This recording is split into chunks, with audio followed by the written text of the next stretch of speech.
इस गरिमामय धार्मिक सत्संग का सभाध्यक्ष श्री रामकुमार बानिया जी, प्रमुख अतिथि आदरणीय भूपाल राय जी, मेरा मित्र टीकाराम यात्री जी, नवीन पल्लव जी जो उद्घोषक हुनुहुन्छ र जसले मलाई यो मौका दिनुभयो, दीपक भेटवाल जी, दीप सागर जी र यहाँ उपस्थित कवि, साहित्यकार, धर्मप्रेमी मित्रगण, आदरणीय मित्रगण, तपाईँ सबै प्रति म सादर स्वागत र अभिवादन टक्राउन चाहन्छु। सो तपोवनमा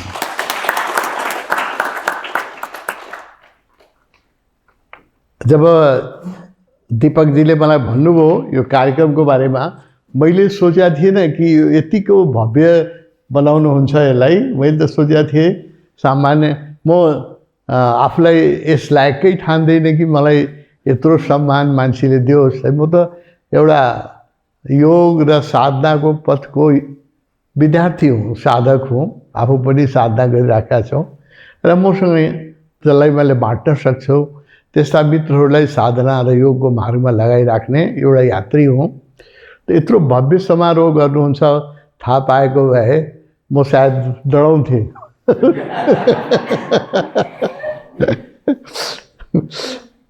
अब हेर्नुहोस्, मेरो जीवनको बडो पुण्यहरू होला, पूर्वजन्मको दुईटा पुण्य म सम्झिन्छु।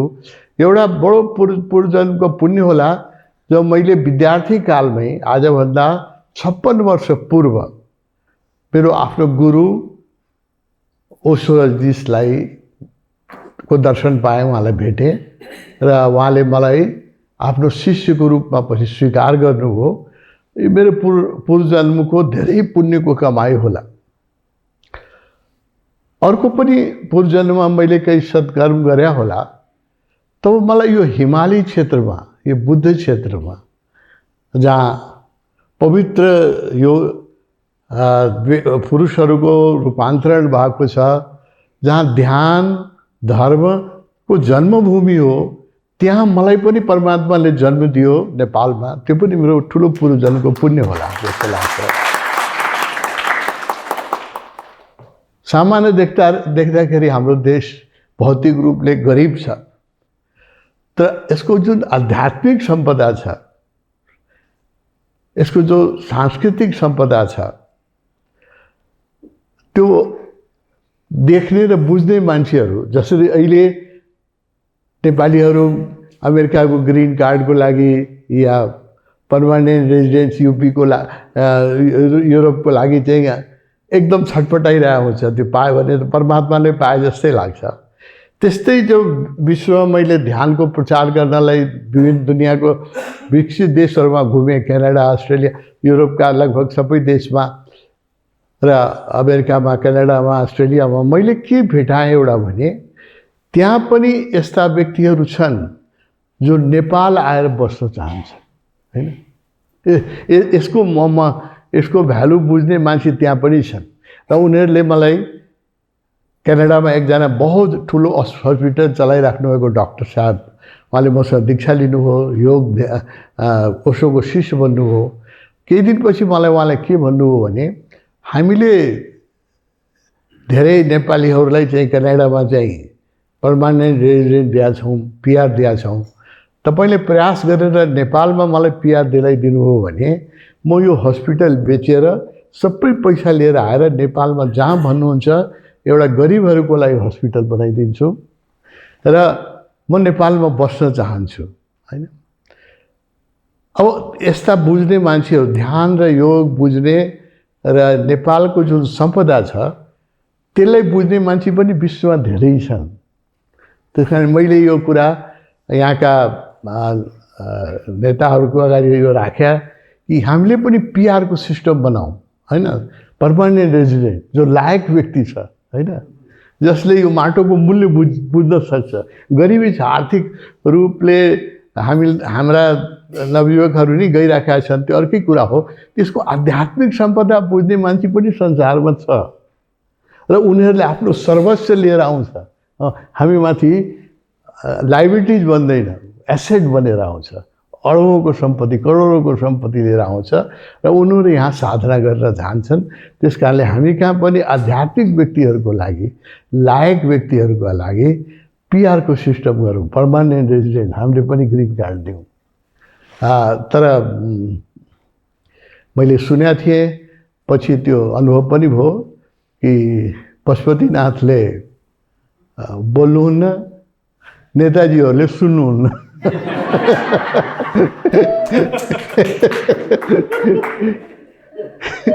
यस्तै धेरै कुराहरू मैले विदेश भ्रमणपछि जो देखेँ र मैले नेपालको लागि राखेँ प्रस्तावहरू, त्यो चाहिँ जस्तो एउटा अर्को हामीले विश्व ध्यान दिवसको मैले दुनियाँमा घुमेपछि के देखेँ भने ध्यानको लागि सबै ठाउँमा अहिले उत्सुकता छ। हेर्नुहोस्, समय यस्तो आइसक्यो जो सुविधा देवताहरूलाई मात्रै थियो पुष्पक विमानमा चढ्ने, अहिले प्रत्येक व्यक्तिले विमानमा चढ्न सक्छ। दूरदृष्टिको क्षमता सञ्जयसँग थियो, जसले महाभारतको युद्ध देखेर वर्णन गर्यो। आज त्यो दूरदृष्टि त हाम्रो मोबाइल फोनमा छ सबैकोमा, हैन? त्यस कारणले जो देवताहरूलाई उपलब्ध थिए सुविधाहरू, त्यो अब सबै व्यक्तिलाई उपलब्ध भइसक्यो। समय यस्तो आइसक्यो। यो अनुसारले त हामी आनन्दित हुनुपर्ने नि। यति सुविधा, हावामा उड्ने सुविधा, आफ्ना छोराछोरीसँग सिटीमै हामी कुरा गर्न सक्छौँ, भिडियो टक गर्न सक्छौँ फ्री अफ कस्ट। 25 वर्ष अगाडि पनि यो कल्पना गर्न सकिँदैन थिएन। यत्रो भौतिक सुविधा भएपछि त हाम्रो जीवन आनन्दित हुनुपर्ने, खुसी हुनुपर्ने। तर म उल्टो देखिरहेको छु, जहाँ भौतिक सुविधा बढी छ त्यहाँ बढी नै मानसिक सन्ताप, पीडा, सुसाइडल टेन्डेन्सी, डिप्रेसन जस्ता रोगहरू छन्, बढिराखेका छन्। भौतिक सम्पदा सँगै बढिराखेका छन्, हैन? हाम्रा छिमेकी देश जस्तो चाइनामा पहिला जब म गएको थिएँ माउसेतुङको टाइममा, चाइना नेपालकै जस्तै थियो, धेरै धनी थिएन। त्यो बेला चाइनाको मान्छेहरूमा यति मानसिक रोग पनि थिएन, समस्या पनि थिएन। आज चाइना सेकेन्ड इकोनोमी भइसक्यो वर्ल्डमा र सन्तापमा पनि त्यो बढ्दैछ। अब डिप्रेसन पनि बढ्दैछ, सुसाइड पनि बढ्दैछ। त्यसकारणले यो भौतिक सुविधा, साइन्टिफिक गजेट, यसले गर्दाखेरि जीवन सुखी हुन सक्छ भन्ने जुन 200 वर्ष अगाडि परिकल्पना थियो कि राम्रो बस्ने कोठा, राम्रो एडुकेसन, राम्रो हेल्थ केयर, खाने सुविधा भयो भने जीवन त सुखी भइहाल्छ भन्ने 200 वर्ष अगाडि विद्वानहरूले, साइन्टिस्टहरूले सोचिराखेका थिए। अब त्यो सुविधा युरोप र अमेरिकाका धेरै देशमा भइसक्यो। हाम्रा छिमेकी देशहरूमा पनि अब सेकेन्ड इकोनोमी चाइना बनिसक्यो, इन्डिया 4th इकोनोमी छ, 3rd इकोनोमी बन्दैछ। हाम्रा छिमेकीहरूमा पनि धेरै आर्थिक उन्नति भइसक्यो। तर जुन परिकल्पना थिए विद्वानहरूको कि भौतिक सुविधा भएपछि जीवन सुखी होला, मान्छे आनन्दित होला, त्यो चाहिँ भएन, झन् उल्टो भयो। जति आर्थिक उन्नति भयो त्यतिकै नै मानसिक सन्ताप पनि बढ्यो। अब यसको औषधि के? किन भयो? किन यसको विश्लेषणमा नजाउँ? यसको औषधि के? यसको औषधि हो योग, ध्यान, साधना, भक्ति। यसको औषधि महाऔषधि हो। र त्यो महाऔषधि हाम्रो भूमिमा, हाम्रो माटोमा प्रचुर मात्रामा छ। योग, ध्यान आजदेखि होइन, हजारौँ वर्षदेखि यो योग भूमि हो, तपोभूमि हो, साधनाको गन्तव्य हो। हेर्नुहोस् न, कस्ता ऋषिहरूले आएर आजदेखि होइन, कहिलेदेखि पद्मसम्भव कश्मीरमा जन्मिनुभयो, होइन? तर साधना गर्नलाई कहाँ आउनुभयो? नेपाल आउनुभयो, होइन? एकजना होइन, शिवपुरी बाबा केरलामा जन्मिनुभयो, होइन? साधना गर्न कहाँ आउनुभयो? नेपाल आउनुभयो, होइन? गोखले बाबा, होइन, महाराष्ट्रमा जन्मिनुभयो, साधना गर्नमा कहाँ आउनुभयो? यहाँ हिटौडाको खोलाको किनारमा बसेर साधना गर्नुभयो। स्वामी रामा, होइन, हिमालय क्षेत्रमा जन्मिनु हो, उहाँ पनि साधना गर्नलाई यहाँ आउनुभयो, नेपाल आउनुभयो। खप्तर बाबा स्वामी नारायण जो गुजरातमा जन्मिनु हो, बुद्धत्व प्राप्त गर्नलाई उहाँले पनि नेपालमै आएर मुक्तिनाथमा साधना गर्नु पर्यो। हजारौँ नाम यस्ता छन्। यी व्यक्तिहरूले पनि यो देशमा केही सम्पदा देखेको छ, हामीसँग पनि केही छ सम्पदा, जसले कि अहिलेको युगको औषधि पनि हो। अहिले अमेरिका, कनाडा, इङ्ल्यान्ड जति विकसित देश तपाईँ देख्नुहुन्छ, इभन जापान, त्यहाँ सबै ठाउँमा चाहिँ मानसिक सन्ताप धेरै बढेको छ, कोरिया सबै ठाउँमा। र उनीहरूको त्यसको एउटा महाऔषधि जडीबुटी बनाऊ होइन, त्यो हामीसँग छ, हामी कहाँ छ।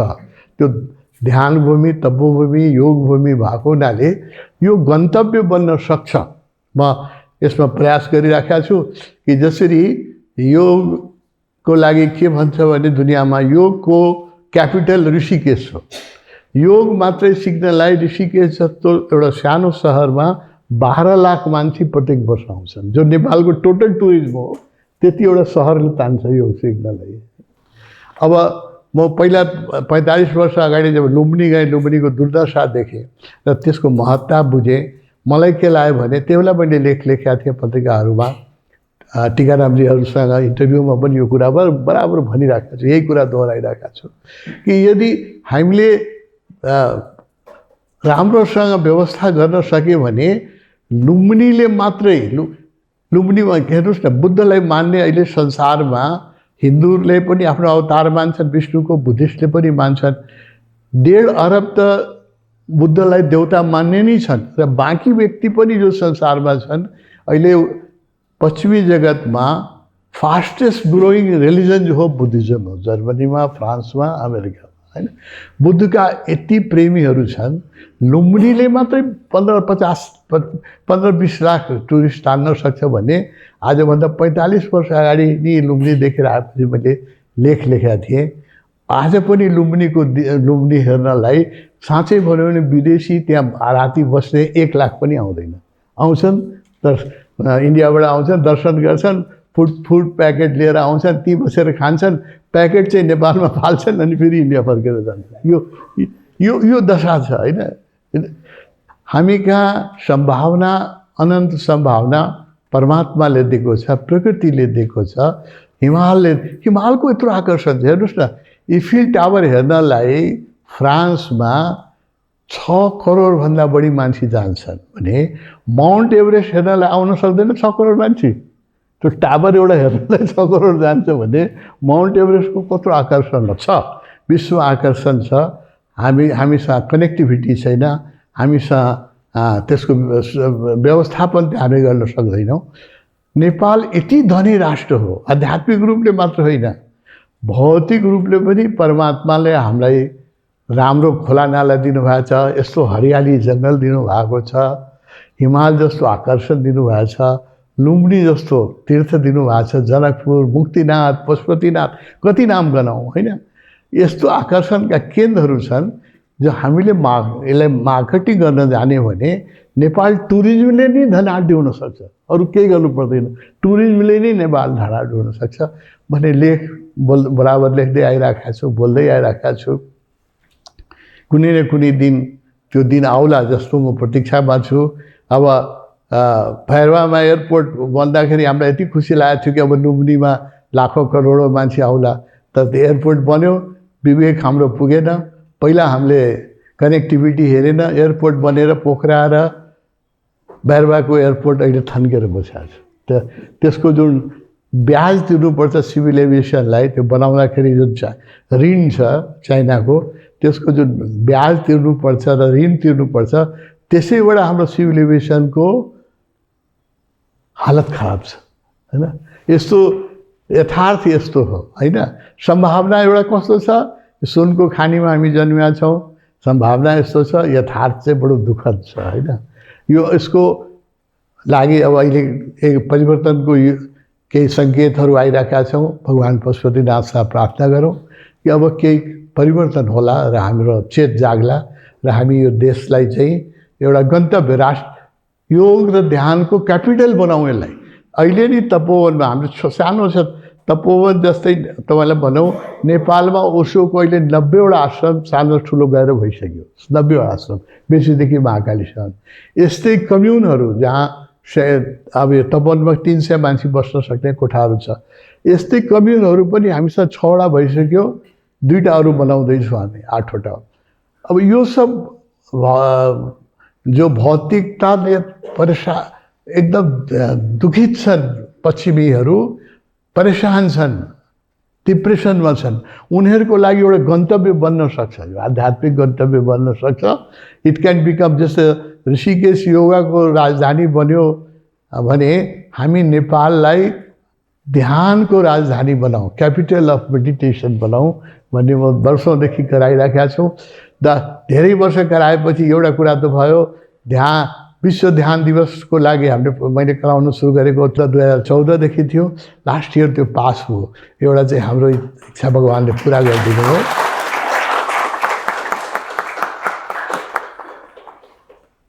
अब हाम्रो प्रार्थना के छ भने कनेक्टिभिटी सुधारेर टुरिस्टलाई एट्र्याक्ट गरेर यहाँका जुन सम्पदा छ, आध्यात्मिक सम्पदा छ, यसले नै हामीलाई भौतिक सम्पदा दिन्छ। राम्रोसँग हामीले जो हाम्रो आध्यात्मिक र प्राकृतिक सम्पदा जुन परमात्माले, म्यानमेड मात्रै केही छैन, गडमेड एभ्रिथिङ छ हामीसँग, म्यानमेड छैन हैन।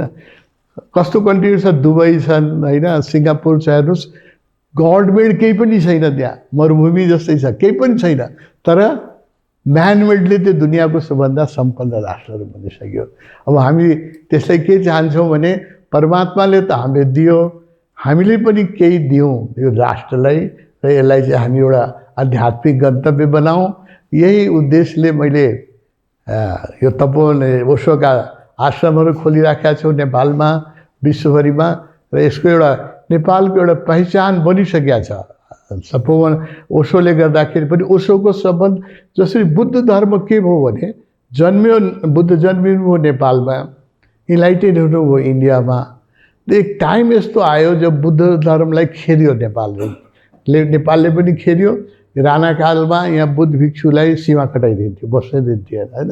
1950 बुद्ध धर्म चाहिँ यहाँ निषेधित थियो। आज चाहिँ स्वीकृत भएर हामी भन्छौँ Buddha is burn in Nepal. त 2007 सालसम्म बुद्धिस्ट हुनु यहाँ पाप थियो, सीमा कटाइदिन्थ्यो होइन। आफ्नै भ्यालु जानेको थिएन। यस्तै मलाई के लाग्छ भने यो देशको जुन सम्भावना छ, यो देशको जुन आध्यात्मिक सम्पदा छ, यसलाई राम्रोसँग हामीले चिनायो भने विश्वभरिका मान्छे यहाँ आउँछन् र टुरिज्मले एक बाटोबाट नै हाम्रो देश चाहिँ को आर्थिक धेरै भार दूर हुन सक्छ जस्तो मलाई लागेर मैले ध्यानको प्रचार गरिराखेको छु। विदेशमा घुमेर पनि नेपालमा पनि सेन्टरहरू खोलेर गरिराखेको छु। यसमा तपाईँहरूको जो सहयोग छ, तपाईँहरूले जो आज मेरो उत्साह बढाइदिनु भयो। म अकिञ्चन व्यक्ति, एउटा साधक हुँ, म कोही गुरु होइन, म कोही कुनै महात्मा होइन, म त एउटा पथिक हुँ। यो यात्रा छ, यो आफ्नो रूपान्तरणको लामो यात्रा जुन छ त्यसको एउटा पथिक हुँ होइन, त्यसमा हिँडिराख्ने साधक हुँ। यसलाई तपाईँहरूले यति आदर दिएर मेरो उत्साहलाई अरू बढाइदिनु भएको छ। मलाई लाग्छ कि तपाईँहरूले मूल्याङ्कन गरिराख्नु भएको छ योग र ध्यानको, यो तपोवनको। यो ठाउँ साँच्चै पवित्र हो, महातीर्थ हो। आजभन्दा 1800 वर्ष पूर्व नागार्जुन जो नालन्दा युनिभर्सिटीका चिफ थिए, चान्सलर थिए, उहाँलाई पनि बुद्धले ध्यानमा के प्रेरणा दिनुभयो भने तिम्रो साधनाको शिखर प्राप्त गर्नलाई त्यो इङ्ग्लिसमा भनेको छ go to the mount of affluence. Mount of affluence भने समृद्धिका पहाड। यो एरियालाई त्यसपछि त्यो बेला चाहिँ समृद्धिको पहाड बनिन्थ्यो, किनभने यहाँ धन धान्यले पुरा थियो, जनसङ्ख्या कम थियो, उब्जाउ बढी थिए जग्गा। त्यस कारण त्यो बेला त धनी त्यसैलाई भन्थ्यो जसका खाना लाउनलाई पुग्छ, त्यसलाई धनी भन्थ्यो। यो this area was called mount of affluence, समृद्धिको पहाड। तिमी समृद्धिको पहाडमा जाऊ तपस्या गर्न र म सर्टकरी भन्छु, आजभन्दा 1800 वर्ष पूर्व नागार्जुन यहाँ आउनुभयो, यही वनमा तपस्या गर्नुभयो। त्यस कारणले यसको नाम आज पनि नागार्जुन भन्छ। र सबभन्दा मलाई खुसीको कुरा भन्न मन लाग्छ, उहाँ जहाँ बुद्धत्व प्राप्त गर्छ, बुद्ध चाहिँ बोधगयामा गएर पिपल रुखको मुनि बुद्धत्व प्राप्त गर्नुभयो। त्यस्तै नागार्जुन जहाँ बुद्धत्व प्राप्त गर्नुभयो त्यो ठाउँ यहीँ छ जहाँ तपाईँले हेर्न सक्नुहुन्छ, जहाँ हामीले ओशोको समाधि बनाएको छ, त्यही ठाउँ हो। अब यसको कन्फर्मेसन होइन कसरी, मैले त यो ध्यानमा देखेँ अनि यहाँ बुद्धिस्टहरू जो आए सबैले मलाई कन्फर्म गरे।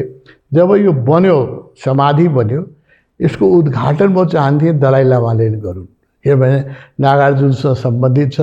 नागार्जुनलाई महायानीहरूले आफ्नो गुरु मान्छन्, सेकेन्ड बुद्ध भन्छ। बुद्ध पछिको सेकेन्ड बुद्ध महायानीको लागि नागार्जुन हो। म दलाई लामा कहाँ गएँ होइन, जब यो समाधि बनेपछि र मैले बिन्ती चढाएँ कि नागार्जुनको यो वनमा एक ठाउँ छ, फोटोसोटो भिडियो देखाएँ उहाँलाई, जहाँ हामीले ओशोको समाधि बनाएको छौँ। म तपाईँसँग बिन्ती गर्न आएको छु, तपाईँले आएर त्यसको उद्घाटन गरिदिनु पर्यो। दलाई लामाले के भन्नुभयो भने एप्रुभ गर्नुभयो उहाँले। सबैले के भन्नुभयो भने नागार्जुन त मेरो गुरु पनि हो, सेकेन्ड बुद्ध हामी भन्छौँ। महायानीहरूले नागार्जुनलाई सेकेन्ड बुद्ध भन्छ होइन। बुद्ध पछिको बुद्ध चाहिँ नागार्जुनलाई भन्छ। नागार्जुन त मेरो गुरु पनि हो र तिमीले जुन ठाउँ रोज्या छ, बडो पवित्र ठाउँ रोज्या छ र जहाँ तिमीले समाधि बनाएछ, आज राजनीतिक कारणले म त्यहाँ आउन मिल्दैन, पोलिटिकल रिजन, अरू केही रिजन छैन। पोलिटिकल रिजन नभएको म आउँथेँ। कुनै दिन पोलिटिकल रिजनले अनुमति दियो भने म त्यहाँ जरुर आउँला। अहिले तिमी के गर भने भोलि त्यहाँको ठुलो फोटो ल्याऊ, म बुद्धिस्ट रिचुअल्सले यहीँ त्यसको प्राण प्रतिष्ठा गरिदिन्छु। अनि भोलिपल्ट म समाधिको ठुलो पिक्चर लिएर गएँ र उहाँले त्यसलाई बुद्धिस्ट ढङ्गले त्यसमा सिग्नेचर अहिले मसँग छ। त्यो फोटोमा उहाँले तिमीलाई प्रमाणको लागि म आफ्नो सिग्नेचर गरिदिन्छु भने तिमीले अरूलाई देखाउनलाई पनि हुन्छ भने उहाँले आफ्नो सिग्नेचर गरिदिनु भयो। त्यो हाम्रो आर्काइभमा छ, तपाईँ हेर्न सक्नुहुन्छ। र उहाँले बुद्धिस्ट ढङ्गले उनीहरूको जो स्टाइल छ, मन्त्र गरेर बुद्धिस्टहरूको आफ्नै स्टाइल छ, त्यो ढङ्गले हाम्रो जो ओशोको समाधि छ त्यसको प्राण प्रतिष्ठा दलाई लामाले गर्नुभएको छ। र उहाँले के भन्नुभयो भने यो ठाउँ मेरो गुरु नागार्जुनको तपस्स्थली भएकोले कुनै दिन राजनीतिकले मलाई स्वीकृति दियो भने म त्यहाँ आउँछु। यसको दोस्रो प्रमाण यहाँ हुनुहुन्छ, यो अहिले बिरोचनजी, यहाँ भुटानको राजकुमार बिरोचनजी हुनुहुन्छ। लास्ट इयर उहाँले मलाई निमन्त्रणा पठाउनु भयो, टिकट पनि पठाइदिनु भयो। मलाई आश्चर्य लाग्यो। उहाँ 11 वर्ष उमेर उहाँको छ। कसरी हामीलाई चिन्नुभयो, के गर्नुभयो, बिजनेस क्लासको टिकट पठाउनु भयो र भन्नुभयो अवश्य आउनुपर्छ। हामी गएँ, भुटानमा भेटेँ, उहाँ दरबारमा भेटेँ र उहाँसँग जुन मेरो दर्शन मैले पाएँ, धेरै रहस्यका कुराहरू भयो। यो समाधिको बारेमा पनि मैले भन्दाखेरि उहाँलाई त स्वीकृति छ, उहाँ नेपाल आउनुहुन्छ। उहाँले भन्नुभयो ठिक हो, तिमीले भनेको कुरा ठिक हो, नागार्जुन बुद्धत्व प्राप्त गरेको ठाउँ यही हो र त्यो ठाउँमा मलाई टेक्नु छ, म नेपाल आउँछु, तिमी कहाँ बस्छु भन्नुभयो होइन। र अर्को एउटा रहस्यको कुरा उहाँले भन्नुभयो। मैले उहाँसँग कुरा गर्दाखेरि मैले के भन्यो भने मलाई बुद्धप्रति बहुत आदर छ र मलाई मेरो गुरुले पनि भन्नुभएको थियो कुनै पूर्व जन्ममा तिमी बुद्ध धर्ममा दीक्षित थियो। अनि उहाँले मलाई के भन्नु, मैले भने कि तपाईँ जो ढङ्गले कुरा गरिराख्नु भएको छ, मलाई लाग्छ तपाईँ पनि बुद्धको टाइममा कहीँ न कहीँ हुनु होला। उहाँले सबै जन्मको स्मृति छ, धेरै कुरा गर्नुहुन्छ। पहिलोचोटि उहाँले रिभिल गर्नुभयो कि बुद्धको टाइममा म उहाँको भाइ थिएँ, आनन्द थिएँ र मेरो एक इन्कार्नेसन तिब्बतमा भयो, यो विरोचनको रूपमा। आजभन्दा 800 वर्ष पूर्व विरोचनको रूपमा म तिब्बतमा जन्मेको थिएँ। अहिले म भुटानमा राजकुमारको रूपमा जन्मेको छु। यो मेरो 3rd इन्कार्नेसन हो। म चाहिँ बुद्धका जो भाइ हुनुहुन्थ्यो आनन्दकै म पुनर्जन्म हो। यो सुनेर म त रुन थालेँ। म त यो फोटोमा पनि धेरै रोएँ किनभने मलाई मेरो गुरुले के भन्नुभएको थियो भने तिमी बुद्धको पनि शिष्य भइसकेका थियो कुनै जन्ममा र तिमीलाई दीक्षा दिने व्यक्ति चाहिँ आनन्द हुनुहुन्थ्यो भन्नुभएको थियो मलाई। बुद्ध उहाँले हेर्न सक्नुहुन्छ। मेरा पुरुष जन्मको गुरु नै यहाँ मैले भेटेँ भने मैले त उहाँलाई समातेर दरबारको डेकोरमले सिकाएको थियो बडी नछुनु, न उहाँले नसोधिकन केही नबोल्नु, सबै डोकरमा बिर्सेर म त उहाँलाई हक गरेर कुहाँ रोएँ। उहाँले त्यसलाई स्वीकृति दिनुभयो, माया गर्नुभयो र उहाँले पनि यो ठाउँ चाहिँ नागार्जुनको तपोभूमि हो भनेर के भन्नुभएको छ भने मलाई मौका मिल्न साथ म नेपाल आउँछु र त्यो ठाउँमा आउँछु। त्यस कारणले यो जुन क्षेत्र छ जहाँ आज हामी बसिरहेका छौँ यो एउटा महातीर्थ हो, जहाँ नागार्जुन जस्तो तपस्वी जसलाई सेकेन्ड बुद्ध भनिन्छ, उहाँले यो वनै उहाँको नाउँमा छ। हो नागार्जुन उहाँ ठाउँ ठाउँमा तपस्या गर्नुभएको छ र उहाँ यो वनमा जहाँ बुद्धत्व प्राप्त गर्नुभयो त्यही उसोको आज समाधि छ। तपाईँहरूसँग मेरो निवेदन छ, यहाँ आउनुभएको छ यस्तो ठाउँमा, पवित्र ठाउँमा एकचोटि घुम्नु होला, त्यहाँ गएर यसो चुप लाएर एकछिन घुमेर हेर्नुहोस् त्यहाँ कति एनर्जी छ। र यहाँ हामीले आफ्नै ओशोको प्रेरणाले विभिन्न गुरुहरूका मन्दिर बनाइरहेको छौँ। शिवपुरी बाबाको मन्दिर बनाए, कबीरको मन्दिर छ, यहाँ रामकृष्णदेवको मन्दिर बन्दैछ, रमन महर्षिको मन्दिर बनिसक्यो है, यहाँ अनेक गुरुहरूका शिवको मन्दिर छ। यो एउटा सानो ठाउँमा पनि हामीले एउटा यसलाई महातीर्थ बनाउने प्रयासमा लागेका छौँ। तपाईँहरू यहाँ आइदिनु भयो, मेरो उत्साह बढाइदिनु भयो। म अकिञ्चनलाई यति आदर र सत्कारका शब्दहरू भन्नुभयो, म बडो अनुग्रहित छु। तपाईँ सब पुनः पुनः प्रार्थना गर्छु, यहाँ आइराख्नुहोस्, आउनुहोस्। तपाईँहरू आउनुभयो भने हामीले जुन यो प्रयास गरिरहेका छौँ विश्वको मेडिटेसन क्यापिटल नेपाललाई बनाउने, नेपाललाई विश्वकै ध्यानको राजधानी बनाउने आज पनि सानो आश्रम छ हाम्रो, तर 60 कन्ट्री, लगभग 60 कन्ट्रीका व्यक्ति प्रत्येक वर्ष ध्यान सिक्न यहाँ आज पनि आइरहेका छन्। जबकि कुनै हामीलाई सपोर्ट छैन सरकारबाट, कहीँबाट हामीलाई कुनै सपोर्ट छैन। हाम्रो अकिञ्चन मुठी दानबाट हामी चलाइरहेका छौँ यो संस्थालाई। र तपाईँहरू विज्ञ व्यक्तिहरू आएको बेलामा म सबै धार्मिक संस्थाले भोगिराखेको 2-3टा समस्या भन्न चाहन्छु, ताकि तपाईँहरूको दिव्य प्रयासले यो सफल होस्। एउटा धार्मिक संस्था योग र ध्यान आयुर्वेद, हामी कहाँ तिब्बतन हिलिङ टेक्निक छ, त्यो बडो महत्त्वपूर्ण छ। अहिले पनि नेपाली आयुर्वेद छ, झाडफुक छ, अनेक प्रकारका ट्रिटमेन्टका पद्धतिहरू हाम्रो आफ्नै माटोमा उम्रेका पनि छन् र होमियोप्याथी जस्तो बाहिरबाट आया।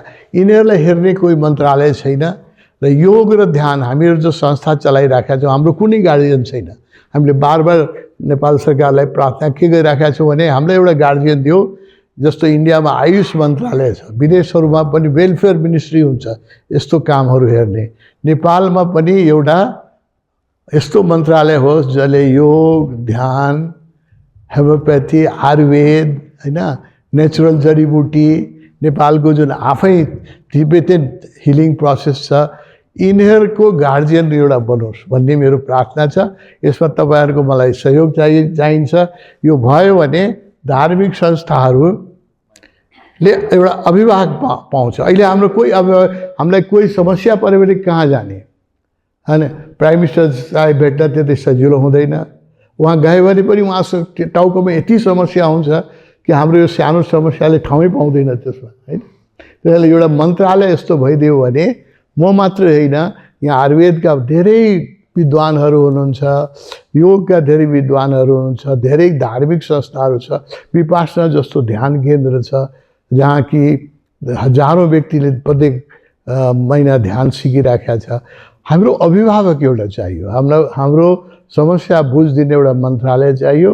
त्यस कारणले तपाईँहरूको म तपाईँहरूसँग बिन्ती गर्छु, एउटा यस्तो मन्त्रालय गठनमा मलाई सहयोग गर्नुहोस् जसले कि नेपालका यो मौलिक संस्थाहरूको संरक्षण दिन सकोस्।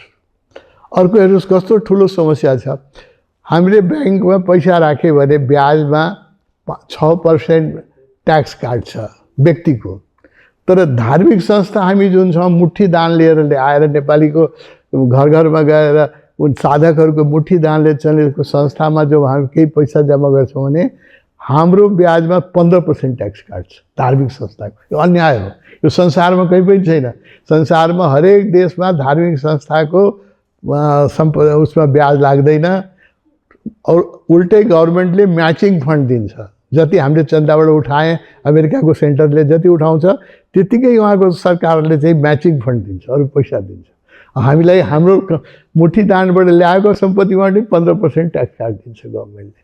यो कुराहरू म धेरै वर्षदेखि उठाइरहेको छु। तपोवनको मात्र होइन, यो हरेक गुम्बाको समस्या छ, हरेक मन्दिरको समस्या छ। यो समस्याको समाधानमा तपाईहरु जस्तो राष्ट्रका मूर्धन्य व्यक्तिहरूको आशीर्वाद र सहयोग मैले मागिरहेको छु। मित्रहरू, साधक मित्रहरू, मेरो लागि आज एउटा अविस्मरणीय ऐतिहासिक दिन हुन्छ। म जस्तो अकिञ्चन व्यक्तिलाई नेपाली समाजले यत्रो मलाई चाहिँ आदर दियो, सम्मान दियो। अब अहिले त म यो सम्मानको लायक होइन, तर तपाईहरुको सम्मानको लायक बन्न आजदेखि प्रयास गर्छु। तपाईले जो मान र सम्मान दिनुभएको छ त्यो खेर जाँदैन। यो नेपाली माटोमा हुर्केको यो व्यक्तिले नेपालको गरिमालाई विश्वमा बढाउनलाई आफ्नो जीवन लगाइदिन्छ।